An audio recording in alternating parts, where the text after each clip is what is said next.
Dear friends, while reading Synoptic Gospels, Mark, Matthew and Luke, we soon recognize they are coming to us from rural setting, from farming. So many stories and parables are about farming, about working in fields, vineyards and orchards. But it was far from bucolic rural living. A little closer attention to gospel stories reveals underlying drama. Small family farms were forced out by large farming estates, by latifundia in Latin, and in English we would call them most likely something like large plantations.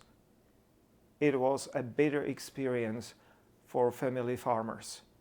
Taxation and competition forced them to debt and to foreclosures. They lost their farms to large, mostly absentee landlords.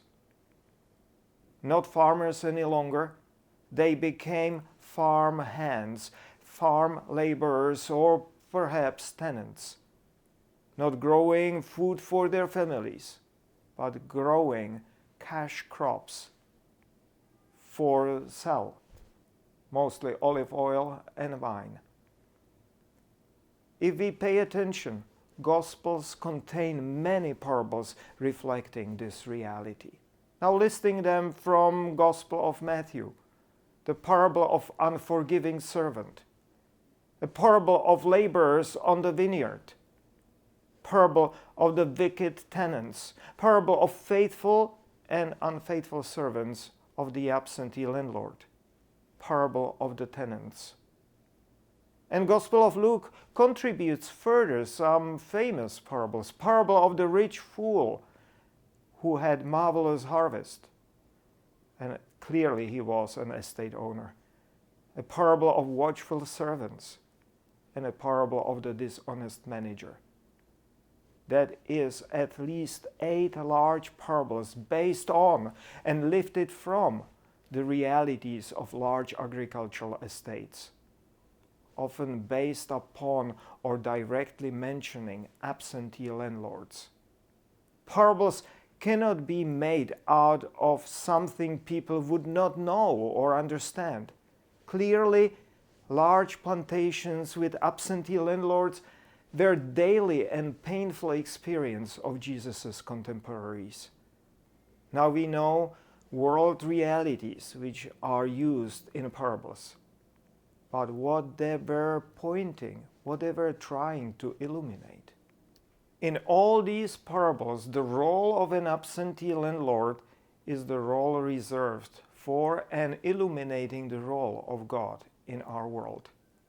Those parables are in essence saying the world is unjust, bitter, even cruel, full of rich and exploiting landlords. It might look like God and divine justice departed from this world, took a long vacation. But don't worry, all those little human landlords, they have their true heavenly landlord above them. And this ultimate landlord will eventually come and ask for accounts and return the world to divine justice.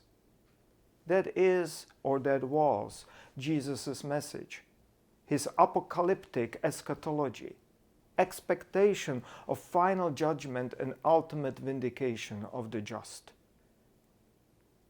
In some of the parables, we also see how it got transformed in early church.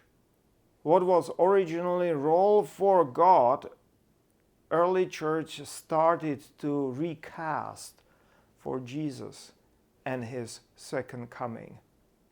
Now, Jesus Christ was the absentee landlord to come and to set things right at his arrival.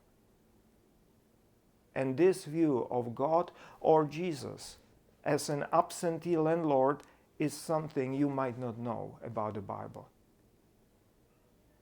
And the Ascension Sunday, when Jesus, according to Acts of Apostles, departed to heavens, is a perfect opportunity for us to meditate the meaning and significance of Jesus as an absentee landlord. Join us this Sunday to seek what it means for our religion, for our faith, for our orientation in our life and in our world.